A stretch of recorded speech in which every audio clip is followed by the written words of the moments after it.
When couples conceive a child through in vitro fertilization, the unused embryos are frozen, sometimes indefinitely. The storage facilities are sometimes called frozen orphanages. Well, a new documentary is showing how these embryos can get a second chance at life through adoption. Well, CBN's medical reporter Lori Johnson has more. You'd never know by looking at this beautiful little girl that she spent 10 years as a frozen embryo until Allie and Derek adopted her. After being implanted in Allie, she was born 9 months later. I had no idea that people had embryos that they were knowingly putting up for adoption for couples like us to use. Many years ago, this child was conceived along with 13 others when Tara and Travis went through in vitro fertilization. They implanted 3 of those embryos, and as a result, Tara gave birth to their 3 children. Unable to implant their remaining embryos, however, the couple wasn't sure what to do with them. The way we felt, we wanted to give them a chance at life, because they could be sitting there in a freezer, or you could give them the potential to have a life. So they put them up for adoption. It was hard to let go because they were yours, you know? It took us about 3.5 years to fill out the paperwork, because I would start it and then I was just like, I can't do this, I'm not ready for it. They chose to give them to Allie and Derek, who wanted no contact after the transfer. We were very open about we do not wish to have a relationship with the placing family. We're for the closed adoption. But God had a different plan.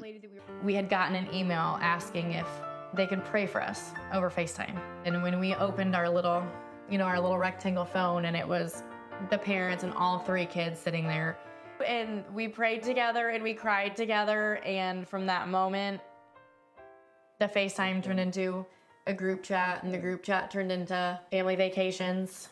And we tell people we were probably the exception and not the rule, but we did not just adopt the embryos, we adopted their whole family and extended family. Scientists say embryos can be frozen for up to 100 years and still be born. So far, the longest has been about 20 years. Frozen embryos who are adopted, implanted, and born are often called snowflake babies. More couples are doing this, but it's still rare.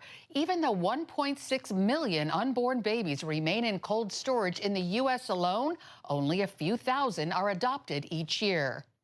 These couples hope that number will increase, which is why they participated in the new documentary, Spares, Second Chance Stories of Frozen Embryos.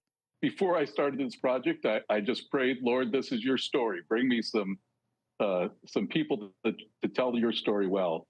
And he provided these 4 amazing couples Who can speak to millions of others. 1 out of 7 couples go through some infertility. And so this is an incredible, painful thing. And everybody is looking for options and options that honor the Lord. Those who choose IVF sometimes feel surprised when they discover the unintended consequences. For my wife and I, when we went through this years ago, we were going to church in New York City and met with Tim Keller, our pastor, and we asked him, what are the moral implications of this? And he said, you guys are the first people to ask me this question. Turns out IVF usually involves extracting up to 30 eggs from the woman, placing them in a petri dish, then fertilizing them with the man's sperm, with the goal of creating as many embryos as possible. For those who believe life begins at conception, these are children. Then last year, the Alabama Supreme Court ruled that's exactly what they are. IVF has to be taken very, very seriously. These doctors and the people that decide to pursue it have to take it so seriously, and I think sometimes they just create these embryos without any thought of what's going to happen to the rest of them that don't get used. After the unborn children are created, they're then tested. They actually rank them and they determine which ones are viable and which ones are not viable. In our case, we had 14, and the doctors came to us and said, we believe 7 of them are viable and 7 of them are not viable. And that leads to some huge questions as well. And you say, okay, are they really not viable? What is this process? Generally, not viable means the child would have special needs. Minimizing these lives is one of the reasons Caleb and Paige decided against going through IVF.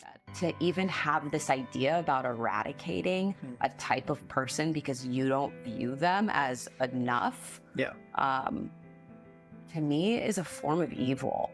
Concern about the treatment of embryos conceived through IVF is one of the reasons the Southern Baptist Convention voted last year to oppose it. I would really hope that as this kind of the fallout of this happens, that there is more and more embryo adoption, especially among Christians, who even might agree with the SBC about that IVF is not the path that Christians should take. But then, okay, these babies still exist; it's still happening.